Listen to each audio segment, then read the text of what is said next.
Welcome to Origin Stories. I'm RD. I'm Parrott. We're telling stories behind the digital art revolution.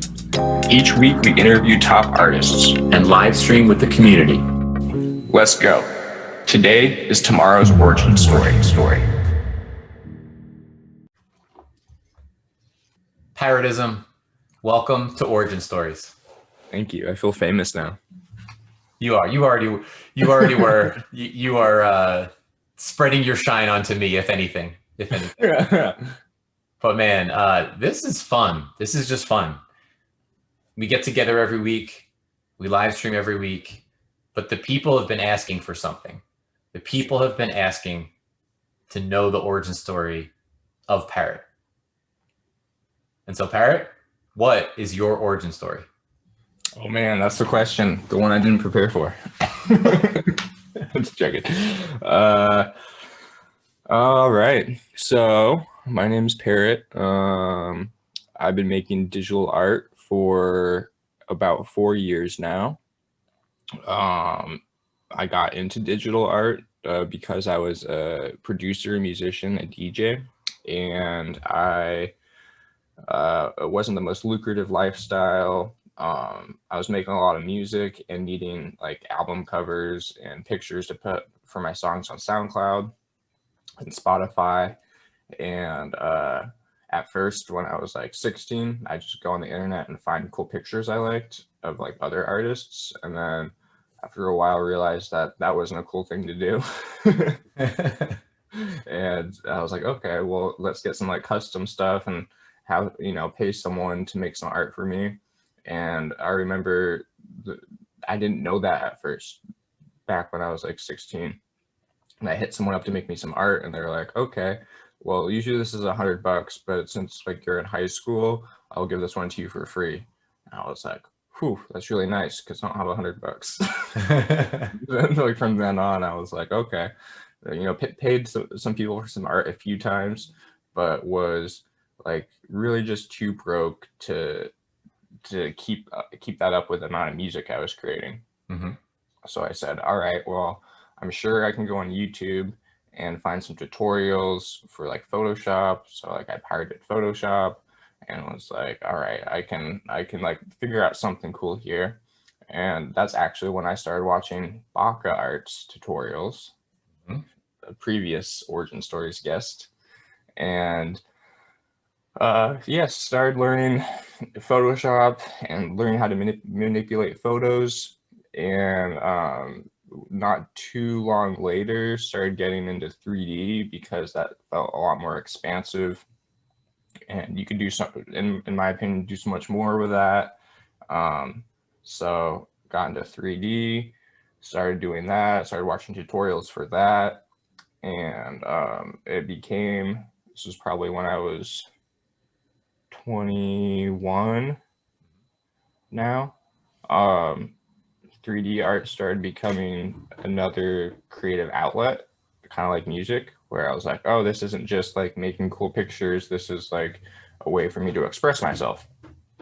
And so it was nice to have something different than music to express myself to, because I've been making music since I was like 11 on my computer. Mm-hmm. So it was like music was always the thing for me. And for me to now have this other outlet to express myself and put my creative energy, it was really exciting. And I just kept with it until here we are today. Found out about NFTs in June of 2020. Mm-hmm. And obviously clicked with that real well. Now, was there a moment, so oftentimes it's either a light switch or an unseen progression that is realized later. Which side would you put yourself more in? Where did you have that formative moment where you were watching tutorials with Baka, with others, progressing into 3D, and then all of a sudden it clicked that, aha, this could be my path as opposed to music? Or was it more of just this organic, free-flowing, and all of a sudden you wake up one day and you're doing it? Probably a little bit of both. Because I was doing music so long, it was like such a large part of my identity. Mm-hmm. And so it was really hard for me to let go of that.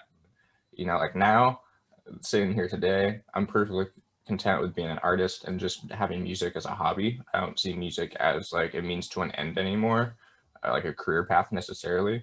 Not that it couldn't be, or I couldn't choose to do that later, but it's not like this like pressing part of my identity that like when I get up every morning, I'm like, I need to do music and play these shows and, you know, book this tour. I'm like really content with the way my life's gone down this path.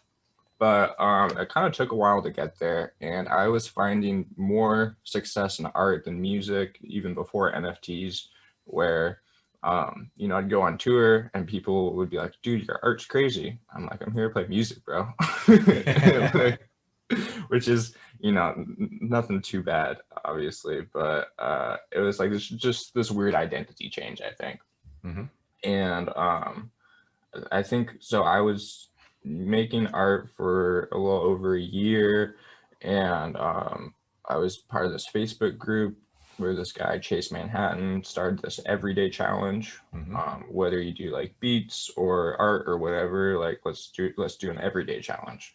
See how long we can like do something every day.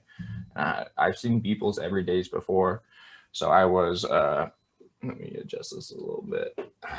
So I was you know, familiar with Beeple's everydays and always thought that was a really cool thing.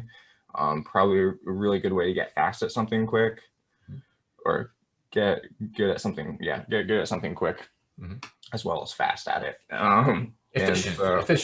Efficient. There we go. So I was like, cool. Yep, I'll start this everyday challenge with you. And so I just started doing art every day. And I think I was the only one out of that Facebook group that stuck with it for a full year.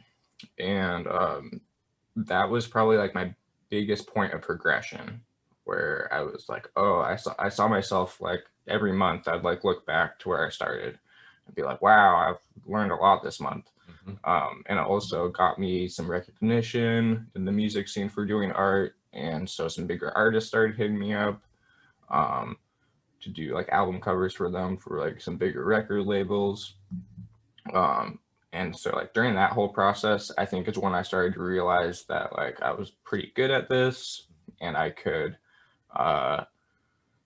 you know, possibly do it as a career, art that is. And so I started like taking myself a little bit more seriously as an artist and like learning about art history a little bit more and finding people like Mosquera or Fvckrender on Instagram and being like, how do they do it? You know, how do they, you know, do all the art they do? And yeah, so somewhere in that year of doing everydays, I think I kind of figured out that like this was in a sense the path of least resistance for me.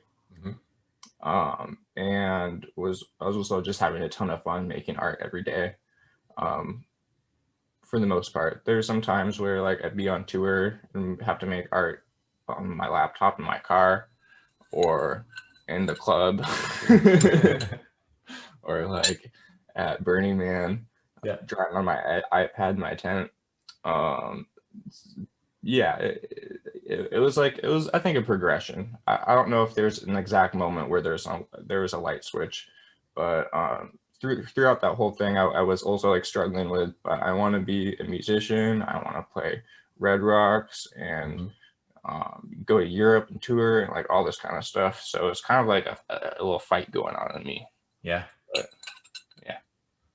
So I really enjoy these stories in Everydays that I keep hearing. I remember maybe one of the first ones was, of course, in Beeple's Everydays, but hearing him say things like, you know, birth of my child, still had to create my everyday. And no matter what the day was and no matter where the circumstance took him, it was created. And I like hearing that in your story as well, that you're in a tent creating art, you know, you're and progressing month over month all the way.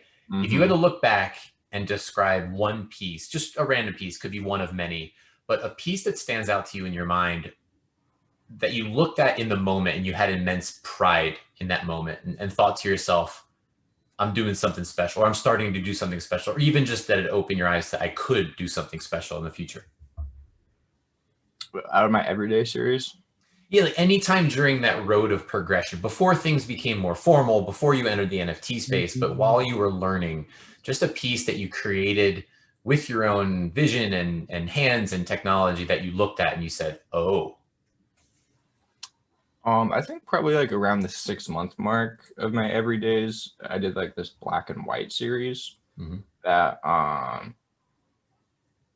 so I was doing all the everydays on a 2012 MacBook Pro. I want to see if it's right here in the room still. Yeah.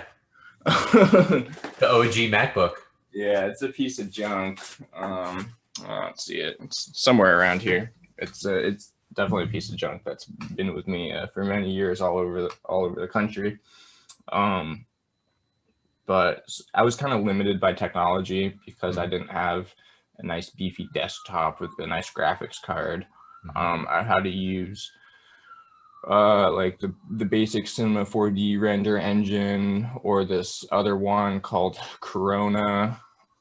A little foreshadowing, I guess. And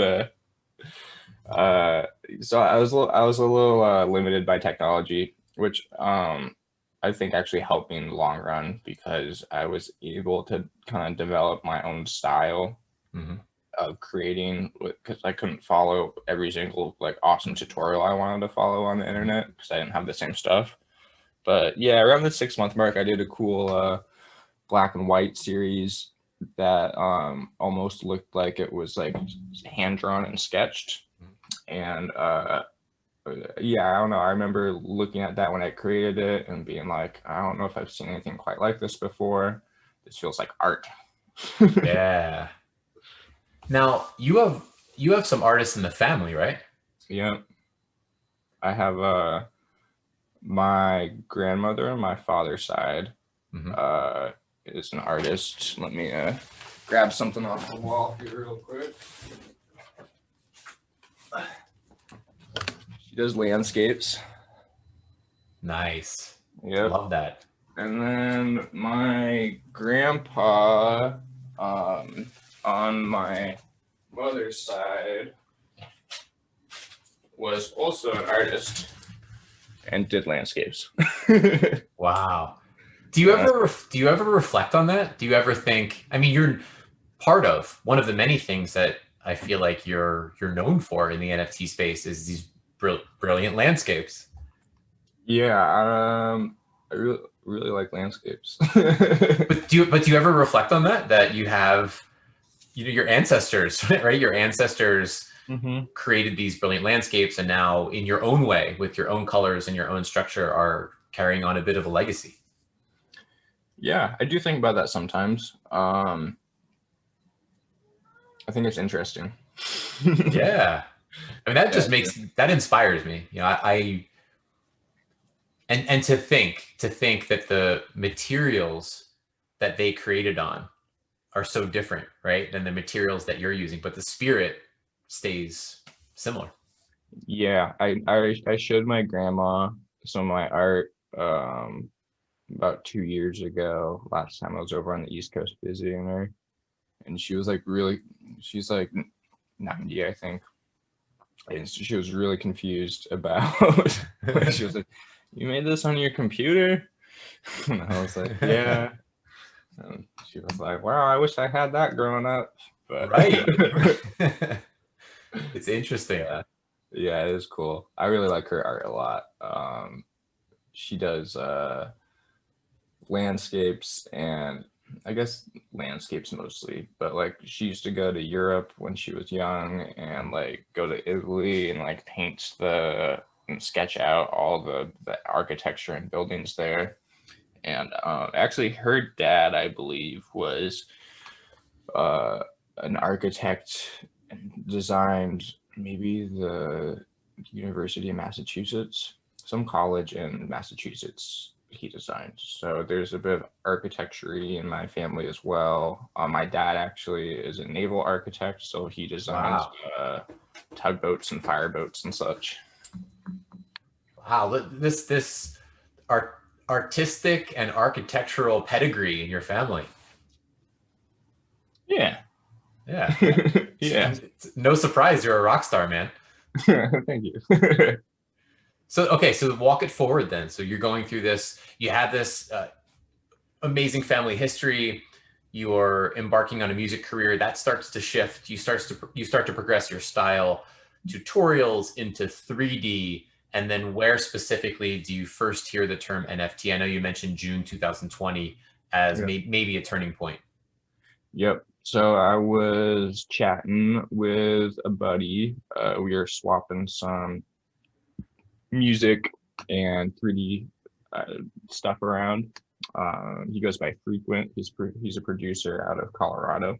So we were just on Discord chatting, and he was talking about. He was like, I got this homie who releases his art on this website called SuperRare, and he's been able to pay his rent. And like, there's like art collectors on there. And I was like, huh? That's weird. And he was actually talking about Glass Crane. I later found out. And so I remember going to SuperRare and checking it out. You know, that's, I think on that website was where NFTs, like where I first heard about NFTs. I don't even know if Frequent said NFTs or anything. You might have said crypto art. But so I'm on this website, SuperRare, and just like looking at it, checking out the art, checking out people buying art, which was a very new concept to me, especially as a digital artist, you know. It was my first time seeing people buy digital art, and I like looked more into it, about the, you know, the crypto and blockchain aspects of it, and I thought it was pretty cool. I've always been interested in blockchain and crypto. Not enough into finances just by itself as a subject for me to like fully invest a bunch of stuff and time and energy into crypto at the time. But I always thought it was really cool. I always figured that, you know, humanity was going to do some crazy cool stuff with blockchain technology, besides Bitcoin and Ethereum and stuff like that. So when I saw like art being coupled with it, I was like, this is really cool. It kind of like itches my like tech interest side as well as like obviously my art. So I was like, cool, I'll apply to SuperRare. Almost was like, this might be nothing, might be a waste of 10 minutes to even apply to this. But luckily I applied to it and heard back from Zach in like a few days. It was so much easier to get on these platforms back in June than it is today. And that's magic timing, you know. It was, in terms of thinking about it from two perspectives, right?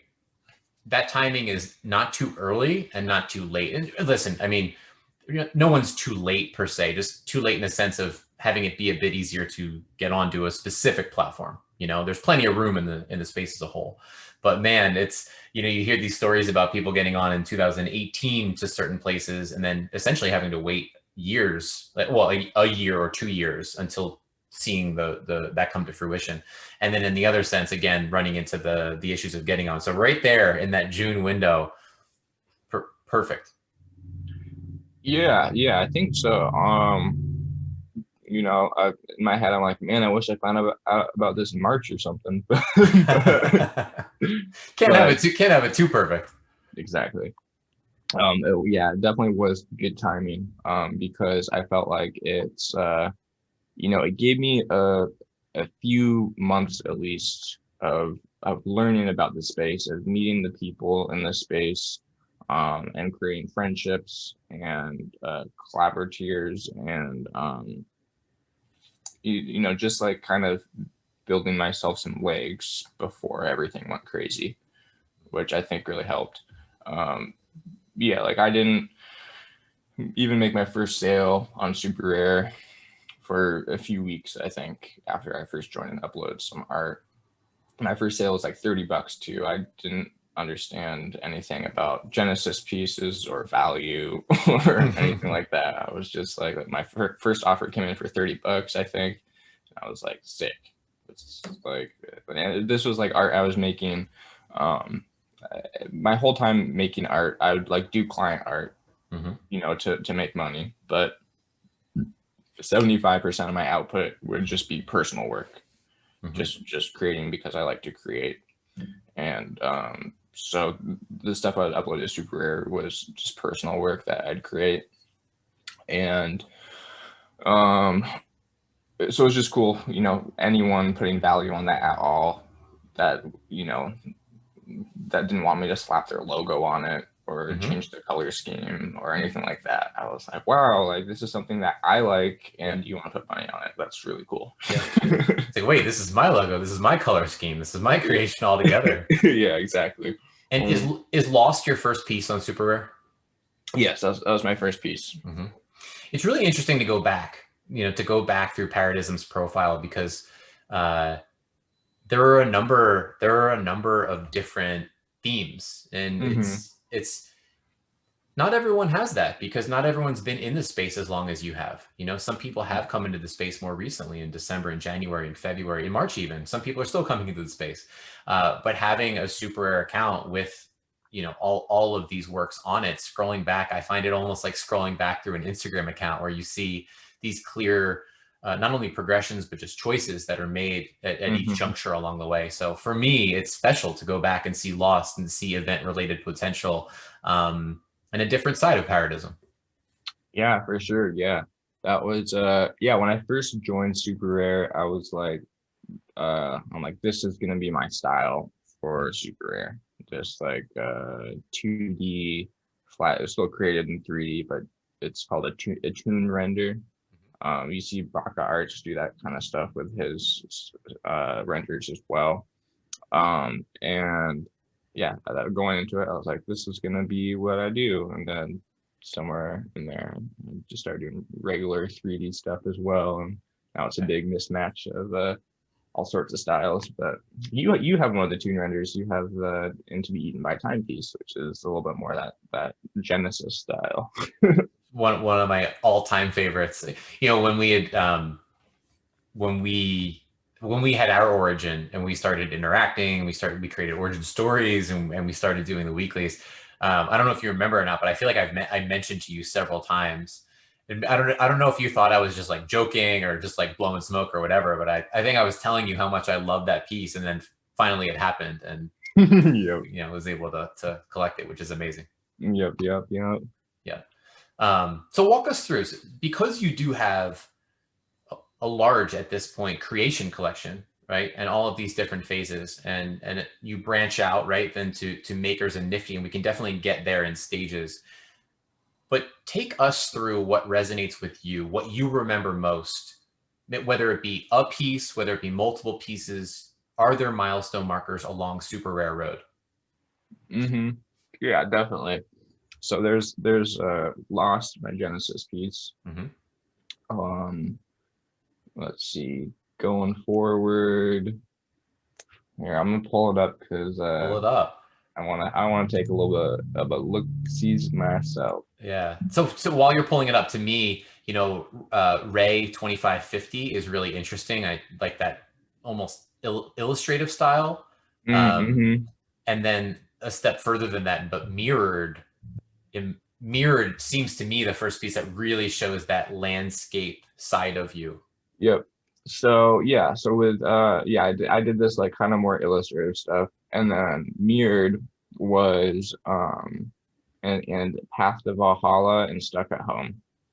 Those three, the Druid, a collector, hit me up and was like, one of the first collectors that I really ever talked to in the space, that gave me a lot of alpha and, you know, kind of told me what was what.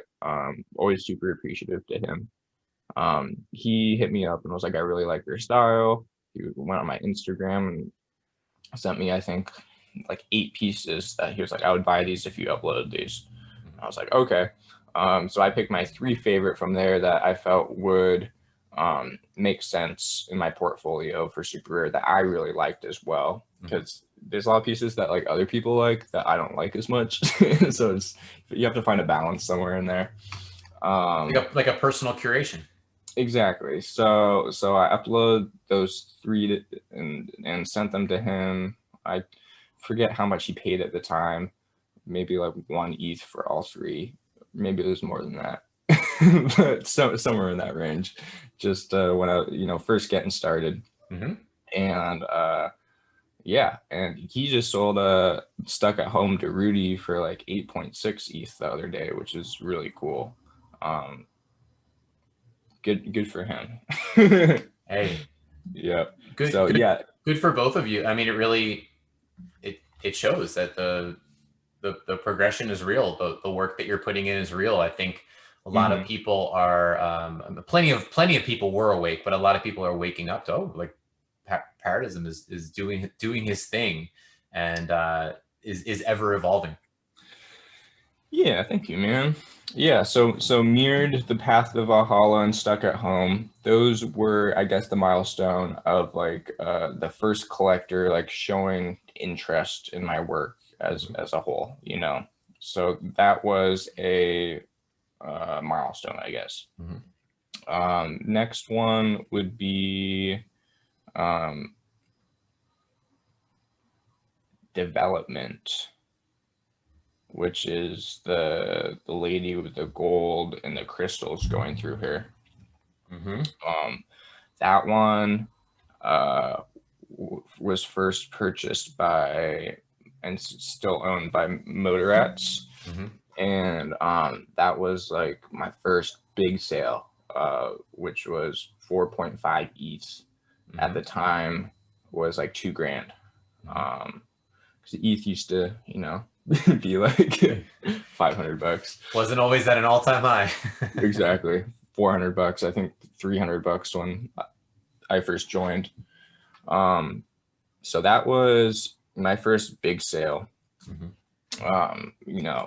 I think my biggest sale before that might have been 1 ETH.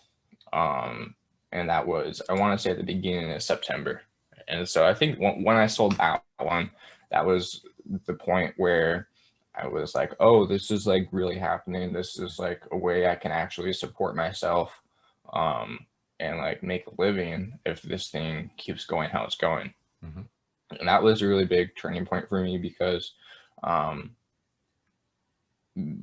that's just, I guess, the dream is to be able to support yourself with your art, Of course. Yeah. But So, I can see that. I can see that moment. It shifts into this tangible reality that you can feel, right? Not just think about, but that you see it in front of you, and that moment happens, and that purchase comes through, and it's like, oh, here it is. Yeah, exactly. Yeah, so like I think I made a few like 1 ETH sales before that. Gabusch bought the 3 magazine cover series, which I know we've talked about before, maybe not live. And so I was like making some sales, usually like maybe like 1 ETH per piece or something like that, which was still great because at the time I was doing Uber, and on a good weekend of doing Uber, I'd pull in maybe $400. And a good week of Uber, like maybe $500, $600, $700. So to be able to, sell a piece for 1 Ethereum, which was 400 something bucks at the time, I was like, wow, this is like, this one piece of art is like a whole weekend of me driving around downtown Seattle through traffic and running up into like the 30th floor of an apartment building and dropping someone's food off for like 8 hours a day. Yep. And so that's when, everything started to like, change a little bit then.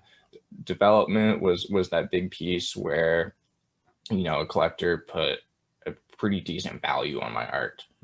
And then after that, Goltra bought some pieces pretty soon after that. Smart Contract Bull on Twitter, Based Pill on SuperRare bought Odious. And then I had the Gen Z collab thing with SuperRare and with a ton of crazy artists, Fewocious, Etienne Kraus, Black Sneakers. Merkpin, Jonathan Wolfe. I can't list them all off my head right now, but that was pretty much like the OG squad there of the the Gen Z SuperRare people. And so we had a Decentraland exhibit, and yeah, I feel like that month of September is when everything started like going a little bit crazier. I said, okay, maybe this is something that has legs and that I can continue to do. It's not just like this crazy blip in this crypto market. Started thinking long term about where this was going to go. I started doing some videos, showing my face a little bit, trying to connect with my audience on Twitter, trying to help people see that like NFTs are going to be big. And at that point, I was like pretty convinced. I think part of it was the sales, and part of it was the people who I was talking with every day, where I was just getting so immersed in the culture and so immersed with the idea of this technology. I think as soon as September happened, I was just like, go, go, go. Yep. September feels like 10 years ago. It sure does. You've been like practicing your craft for a decade, my friend. But and then yeah, walking it forward. Then you go into a bit of animation. Yes. So kind of another phase progression. Yep. I might be bringing that back a little bit as well. Oh. Yep. Yeah, I wanted to do animation because well, it's really cool. But I have a love-hate relationship with animation. A lot of my workflow on like stills is like I'll render something and then in Photoshop just mess with it a ton. And with animation, you can kind of do that with After Effects, but it's not quite the same workflow. And I feel like with my stills, I can get a certain level of detail and craftsmanship that I'm happy with. And when it comes to animations, I feel like I have so much more to learn about animation, where it's like I'll put out an animation and like can't help but feeling like I could have done better, if that makes sense. Sure. So I've been upping my skills with animation over the past few months, and we'll do something with some animations here pretty shortly. But yeah, so I dip my feet in the water with animations on SuperRare a little bit. Also, those ones did, both of them, really big sales. Both of those two, the Misconceptions and Mykonos, sold in the same night. That's a fun night. Yeah. And to two big, well-established collectors. Yep, exactly. Yep. So that was like another moment where Goltra and Modrats, bought those two. That was another moment. I want to say that was late October. I'm sure I could click on this and see. 5 months ago. Yeah, maybe November. November. Yep. And yeah, so that was another big moment when those two things happened, where I was like, whoa, this is crazy. And yeah, definitely another milestone there. Just building up my rapport with larger collectors, which I think is important in this space, is to have a diverse group of well-established collectors collecting your art. I think that does a lot for someone's career in the space. For sure. So that was definitely a big moment there. And then you progress again. You progress again to beautiful landscapes. How would you describe that next phase? More than me try to butcher it with non-technical terminology. How would you describe that? Yeah, I don't know. Like kind of like fantasy mixed with I don't know. I just love nature. Yeah. That really is what you just said. One of the things that I appreciate most about your art. Uh, it's I feel that deep appreciation for nature. You know, Yeah. I see lots of landscapes, and every now and again I'll really gravitate to one of those landscapes, or maybe a style of those landscapes. Hmm. Yours has always captivated me. I don't know, that's I feel it. Like I feel that you're bringing that reverence for nature. It's funny going back. I remember there was this college course, and the college course was like, if you had to define yourself and break yourself out of a box and define yourself with a religion or a way of thinking, and then prove the point as to why you believe in that. And I chose pantheism. And pantheism is a deep reverence for nature, Hmm. and sort of the energy that flows through all. And I feel that. I remember in my mind as I was observing some of your artworks, and then we were getting to know one another. I at one point I remember having the thought, "This is pantheism." Yeah, it does feel like that, huh? Yeah, I don't know. I've always nature has always been yeah, I guess kind of spiritual for me. Hmm.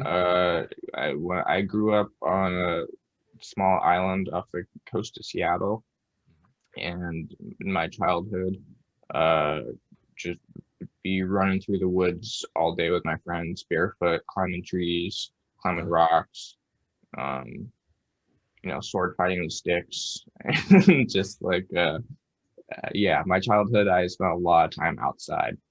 And as I've grown older and moved to the city, um, when I get away and am able to be around trees or just go to the beach or something like that, it's a very calming and magical, I guess, feeling. Hmm. I'm always looking at different trees and flowers and stuff like that when I'm outside, and just kind of appreciating the variety of nature, how crazy all these plants and sunsets and all that kind of stuff is. For sure, for sure. Isn't it amazing sometimes if you need a different perspective or an energy shift or any sort of a change, going outside and seeking nature can provide that in a lot of cases. Definitely, definitely. Yeah. I mean, it like grounds you, or at least it grounds me in a way when I'm outside. Hmm. My mom also took me camping a lot when I was a kid. I think it's just a Pacific Northwest thing. Yeah. And yeah, I don't know. I spent a lot of time outside, and I've always had a pretty large connection to. There's just a different energy out in the woods, when you're There out sure there. is. It feels like primal in a sense, where you're like, oh, this is like where my ancestors were, and this is, we're part of nature too. And Hmm. I think a lot of life disconnects us from that. Yeah, it's easy to forget that, but it's so true. So true. All right, let's take a pause on SuperRare, and let's. I know there are your most recent pieces. Let's circle back there and let's branch off because I believe MakersPlace is next. Yeah, so MakersPlace, I applied to not too long after SuperRare, and I'm not sure. Tell me what you can see on MakersPlace, because I have some stuff on MakersPlace that's hidden. I'm curious to what you can see. Pull your MakersPlace back up here. Yeah. But yeah, I joined MakersPlace probably August, I want to say, maybe Mhm. September. And yeah, MakersPlace is kind of like, I don't hardly ever promote my MakersPlace, but there's art on there, and I just kind of keep it as a hidden reservoir of Parrott art. Yeah. And it's your connection to Snail Express too. Shout out Snail Express. I could see two pieces on MakersPlace. Okay. I could see Wetlands and I can see LA 1493. Okay, good. That's how it's supposed to be. You're hiding the rest. You're hoarding those. Yeah. So yeah, Wetlands, that was one of my everydays that yeah, I guess that's another good one where when I created that one during my everyday series, it it's one of my favorite everydays. I think I felt like I cracked a certain level of photorealism Hmm. with it. And it also tells a story, this giant snail going through the trees growing on it. It's Hmm. reminds me of you know, those giant turtle islands from Yes. Japanese myths. Yeah, that huge overgrowth on Yeah. him. Yeah. Yeah. So So yeah, okay. I was just say I really like that one. Continue. Yeah. So Maker's Place, not necessarily your focus, but sort of this hidden hoard of art, as well as these 2 featured pieces. Yep. Yeah. Yeah. Exactly. I got a lot of respect for Maker's Place. I really like what they do.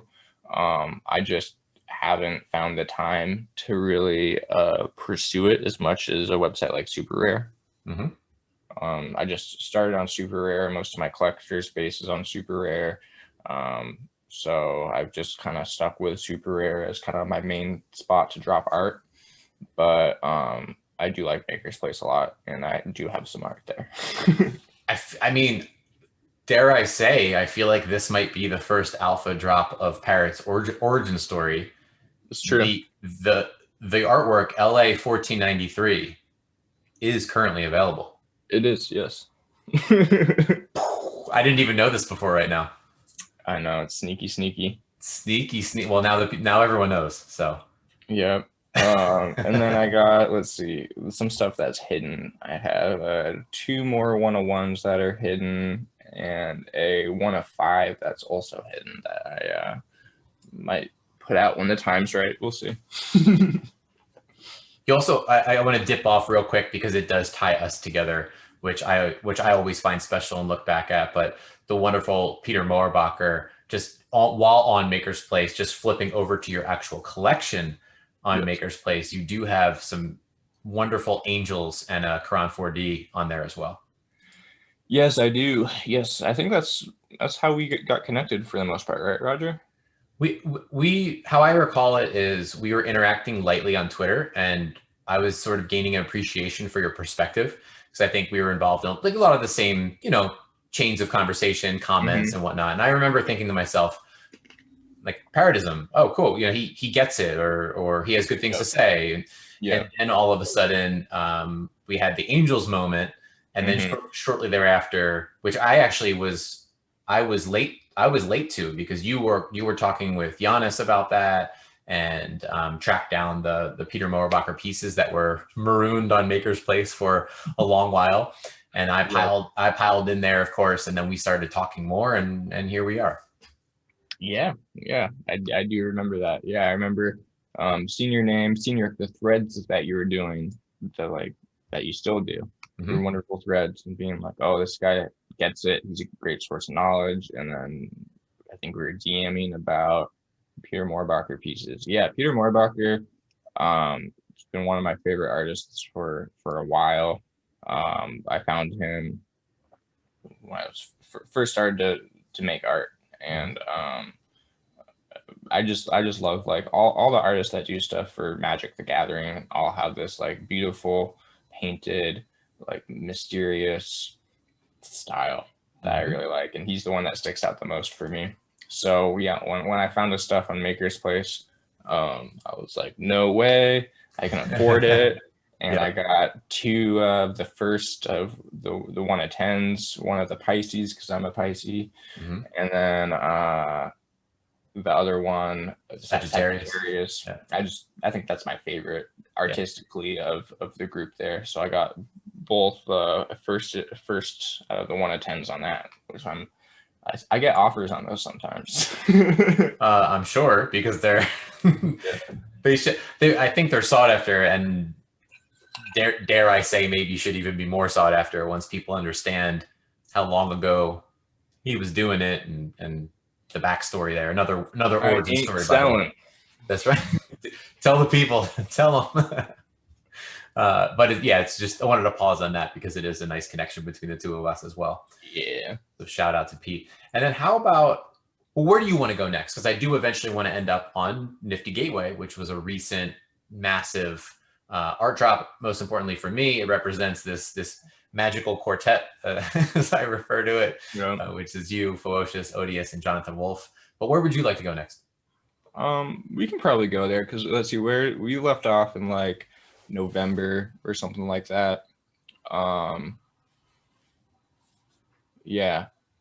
I think November and December was kind of when Ethereum started going crazy, right? Very true. There was a little bit of a crypto art winter happening where a lot of people started holding, a lot of collectors were like, I'm going to hold on to this ETH because it's going crazy right now. So I think everyone saw a dip in sales during those 2 months, myself included. Luckily, I had a few sales, one to Deej and on SuperRare, and a few others here and there that let me survive.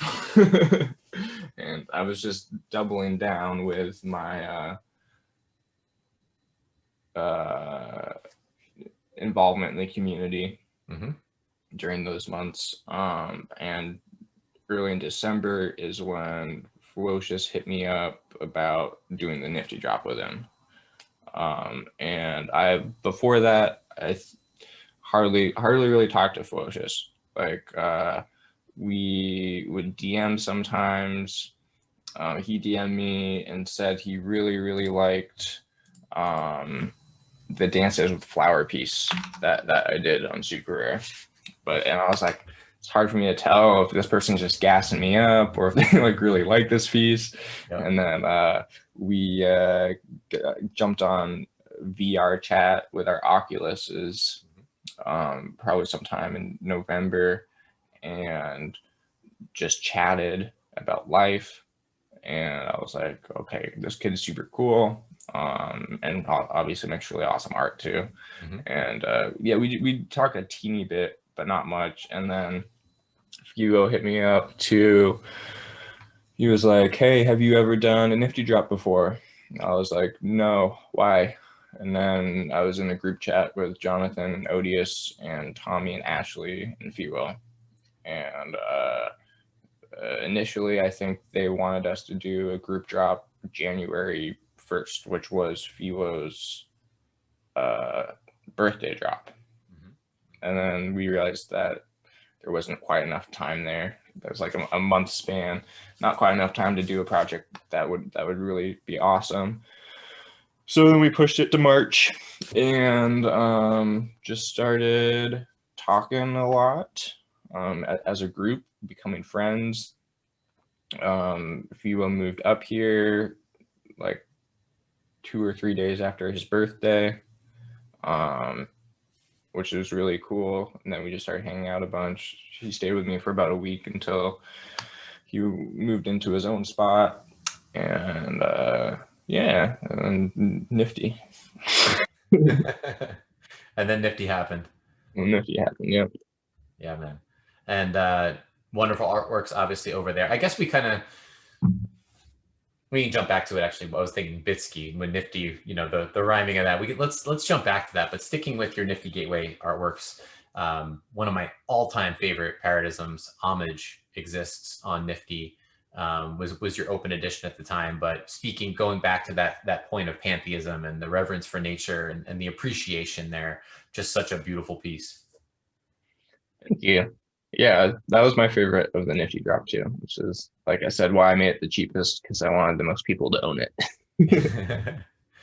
How did it feel? Because going back, not to double back for those who have seen the Origin Story live stream where we were all, talking about that drop, but putting all that raw energy into it, the collaborative energy into it, making those deeper connections with those people, with those artists, the raw trailer, which, my favorite trailer of all time, I think. And then you arrive at drop evening. How did that moment feel for yourself and for your collaborators as well? Super surreal, honestly, because we were really working. It was like the only thing. I mean, we kind of did the Bitski drop together, which we can circle back on in a bit.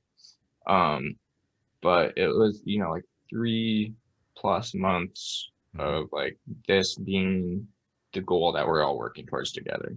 And probably a month before the drop, we were just all in overdrive.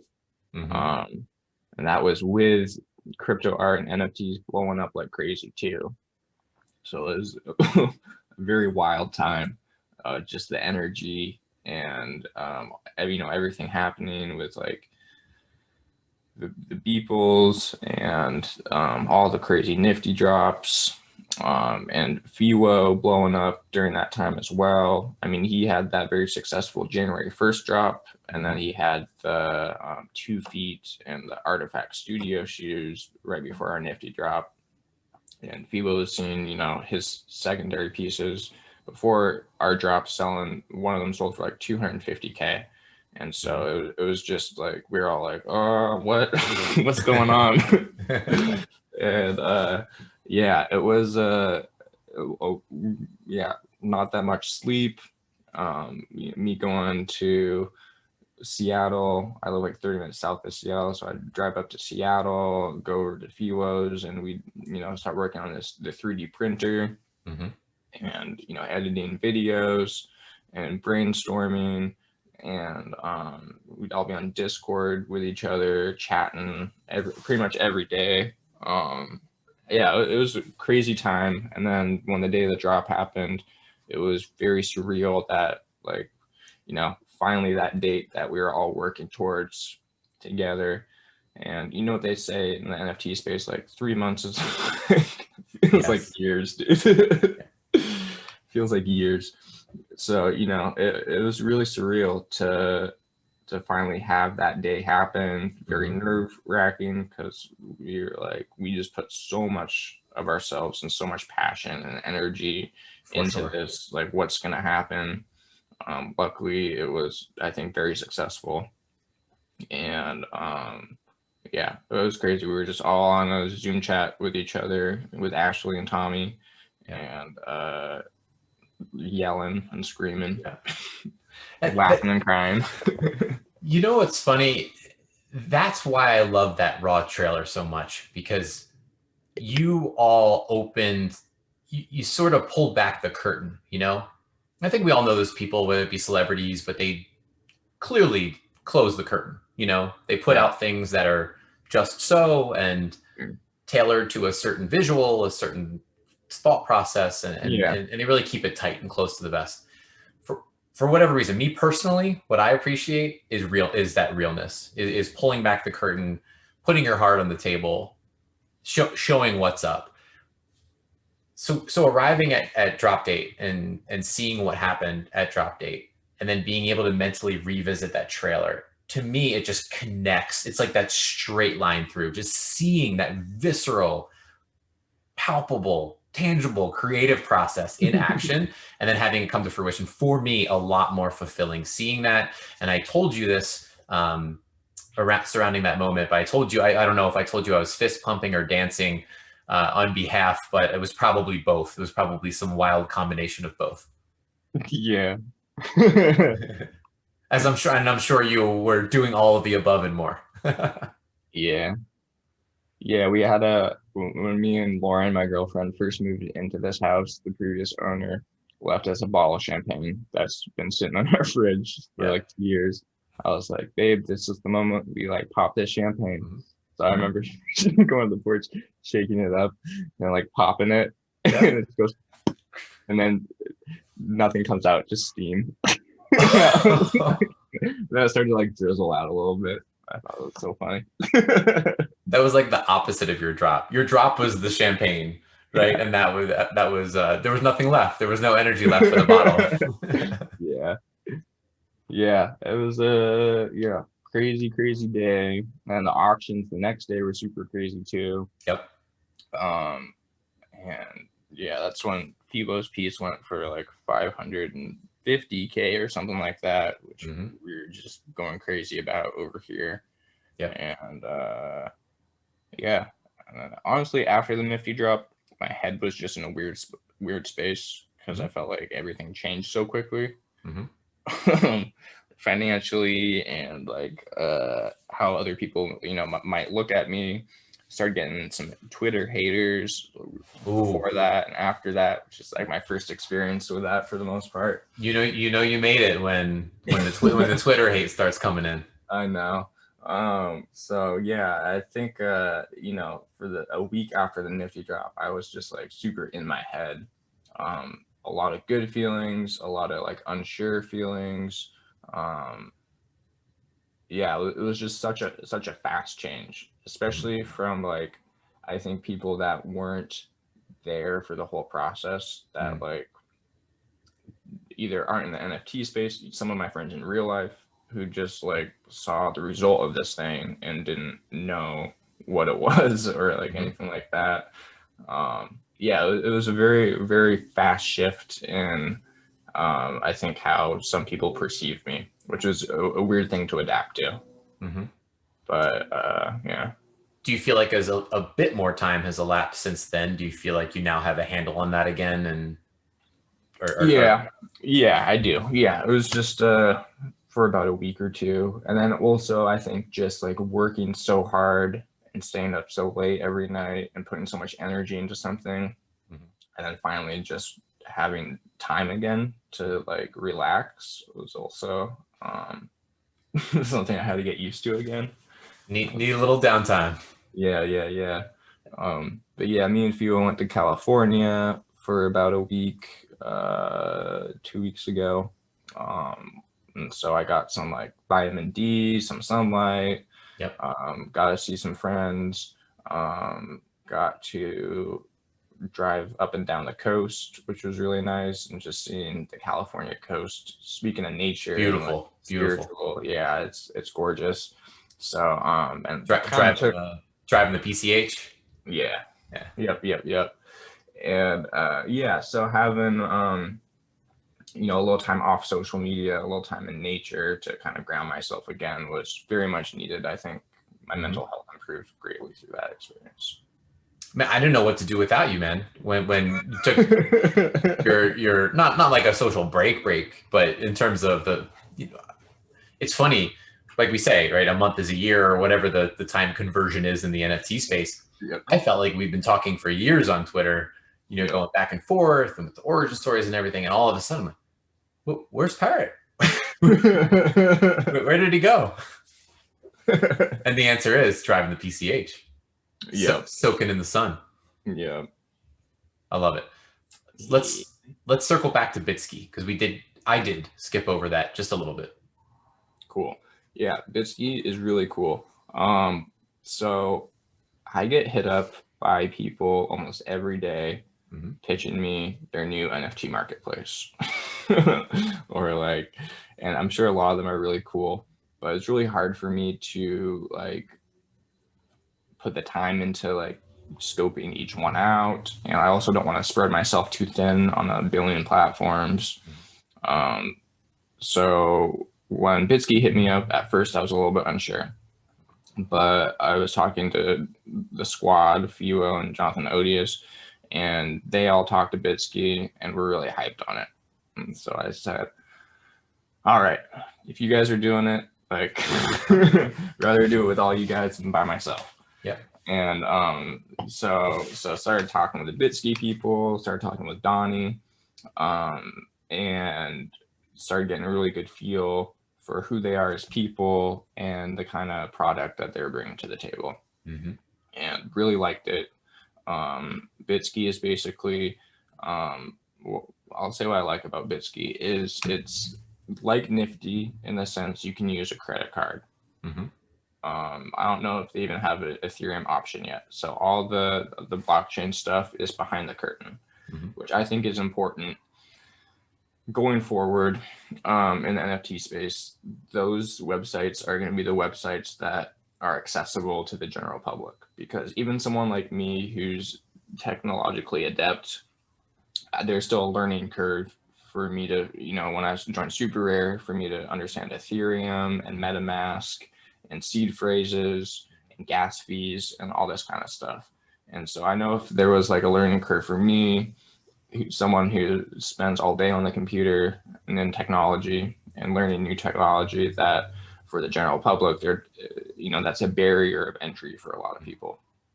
So I think what Nifty does and what Bitski does is great, that it's still on the blockchain. You get all the benefits from the blockchain and crypto and it being on the Ethereum network and it being an NFT, but it's hidden, you know, on the back end. They do all that stuff for you behind the scenes.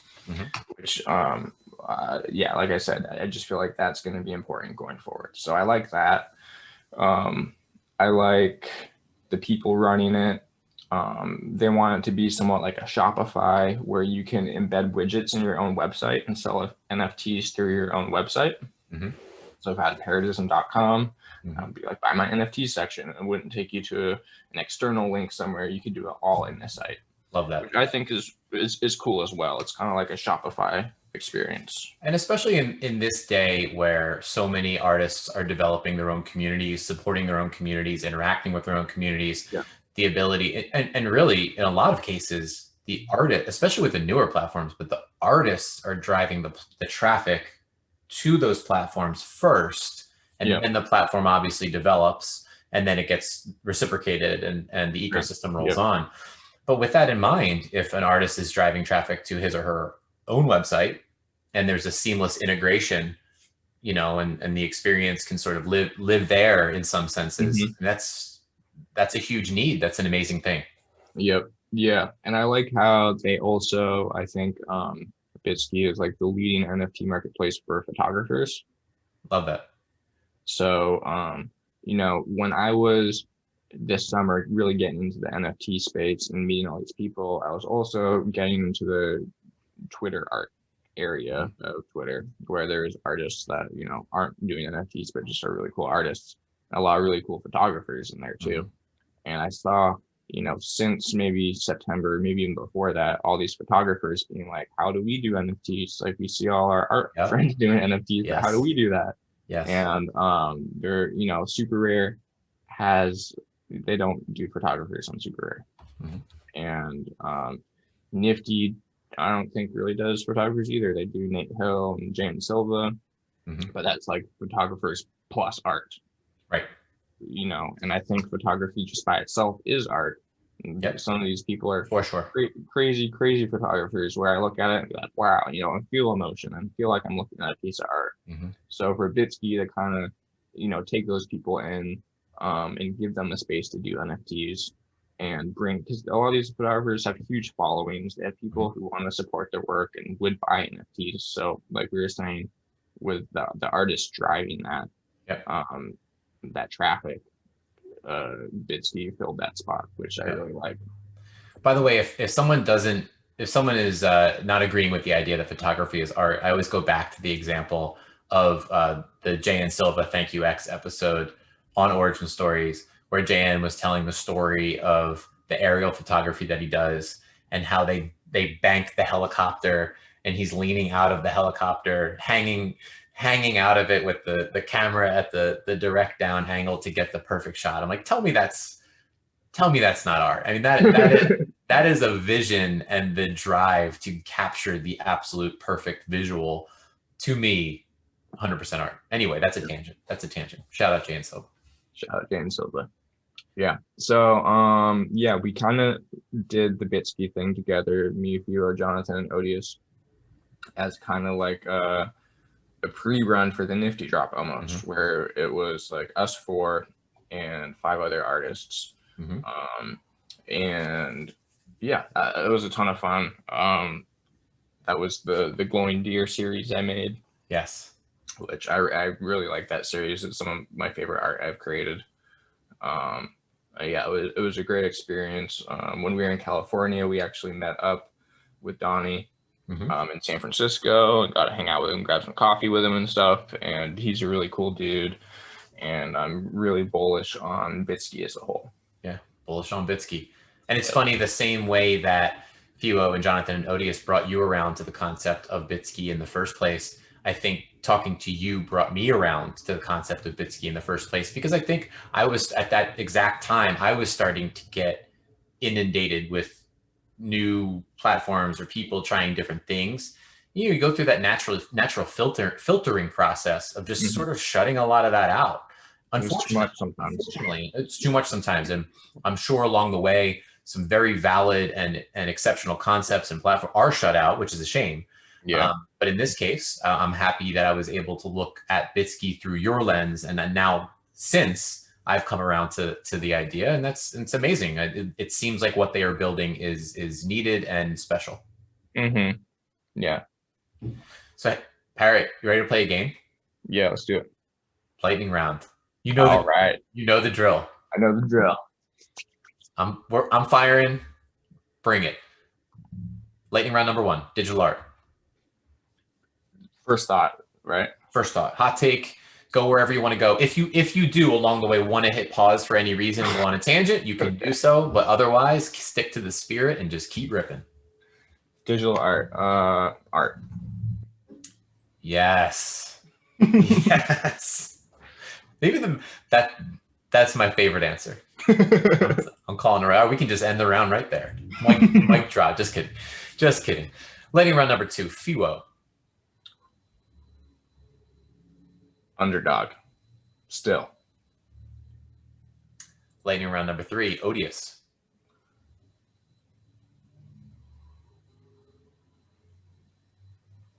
Ooh, there's a few words that popped up. Good. Give me a few. All right, let's see.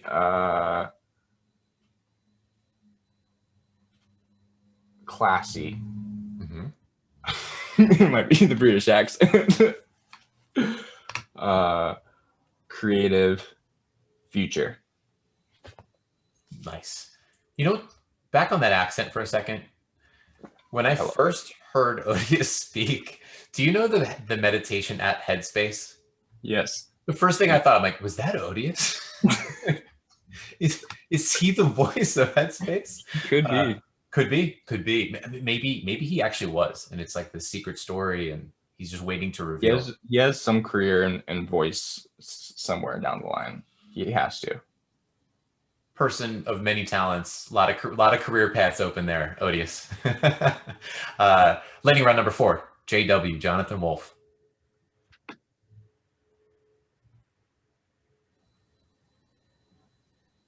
Americana. Freedom.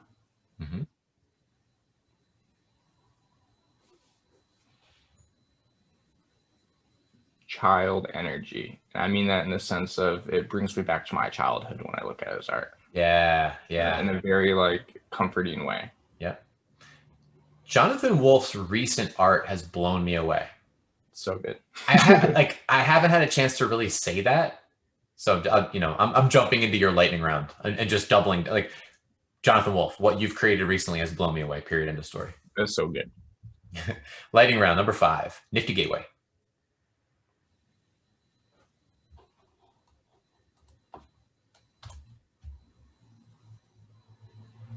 Digital art house. Lightning round number 6, SuperRare. Scarcity. Lightning round number 7, MakersPlace.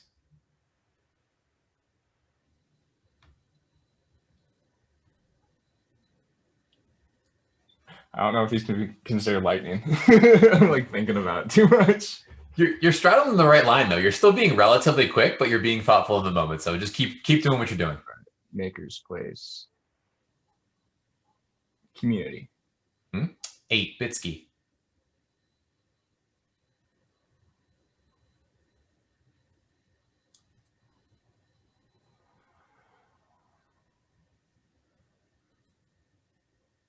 Need to insert the Jeopardy music here. Dun, dun, dun, dun, dun, dun, dun. Man, as soon as you say something, like all the words fleet away. I'm trying to grab a few. Shopify, artist empowerment. Yeah, I think that's good. Artist empowerment. I like that. Nice. I'm sorry. No, those are good ones. All right. I didn't want to say like Shopify because I feel like that's selling it short. That was something that popped in my head. True. That is a bit of a generic response. Yeah. That good. Stick with the empowerment angle. I actually like the visual you gave earlier of the artist website and what they're trying to do with that in mind. I appreciate that. Yeah. 9, concept that you, Parrotism, have not tackled that you eventually want to explore. Interactive art. Ooh. I'd like to do something like a video game or something like that. A video game with the most amazing pantheistic landscapes. Yeah. Exactly. 10, dream collab, which is a funny question to ask because I feel like you just had the most amazing collab. One of my favorite collabs of all time. But hey, look into the future. Crystal ball, dream collab. Jean-Pierre Roy. Tell us more. He's a really, really awesome painter that I followed on Instagram for a while. And let me see if I can just hold a piece of his art up to the camera here, because I think you'll look at it and understand why I really like his art. While you do that, do you know what I want to see in the future? What's that? I want to see, let's stick with this for a second. Nice. Keep angling, keep angling, keep angling. Nice. So nice. hard. I'll link that too when we go on Twitter with this episode. He does really cool work, man. Stuff that just blows me away every time I see it. It's real hard to see anything. Yeah. It's really cool, guys. Let's do a show. We'll do an extension of the show notes with a couple shout outs and a couple of your favorite images, because I appreciate that. But you know what I want to see, man? What's that? I want to see in the future, whenever it makes sense for the two of you, I want to see a Peter Mohrbacher angel set to a Parrottism landscape. So down. Just saying, guys. Just saying. Make it happen. I'm there. My heart and spirit might melt on the spot if that ever happened. I'm extended lightning round. I got 3 more for you. All right. What's the last piece of artwork, chronologically? It could be today, it could be yesterday. What's the last piece of artwork that stopped you in your tracks? Odious's meme drop today. Love it. Yep. Just before we got on, I shot a tweet out on behalf of that, and I was looking into one of those artworks. That's another one, along with Jonathan Wolfe, that I just feel that the evolution, the creativity, and overlaying the voice. Yeah, school taught me a lot. That was the one that really stuck out to me. School taught me a lot. Yeah, very, very cool. I just kept looking at it. Damn, that's my friend. Yeah, that's right. That's right. What's the last artist or artwork that you saw that you were amazed didn't have more eyeballs on it?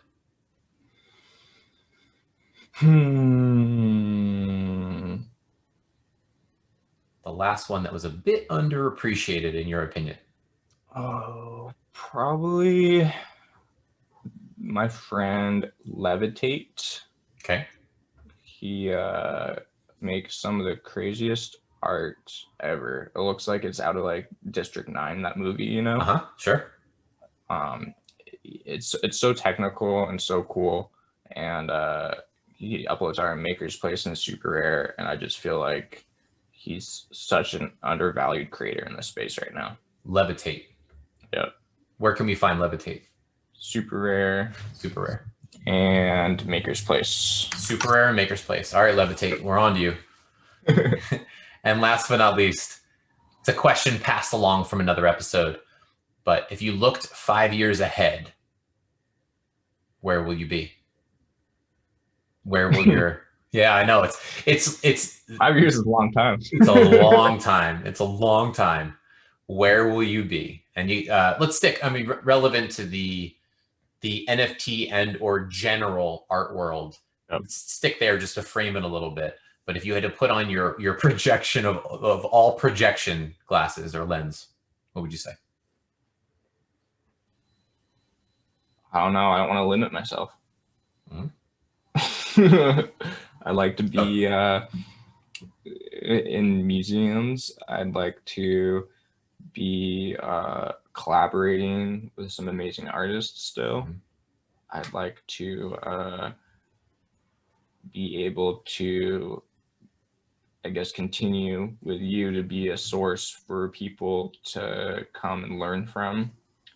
And yeah, I don't know. Hopefully I can make the world a little bit better.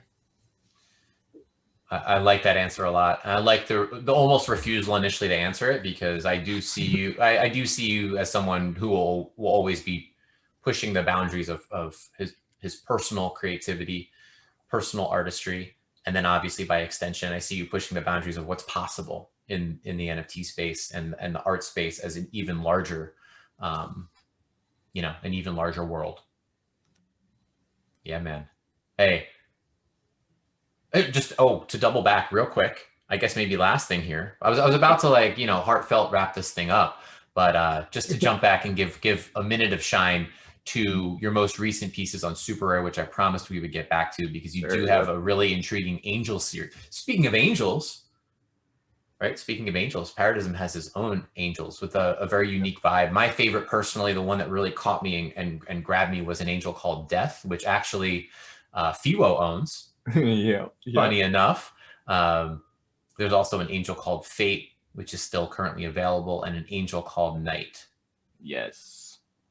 So, those ones, can't say they were not inspired by Peter Mohrbacher.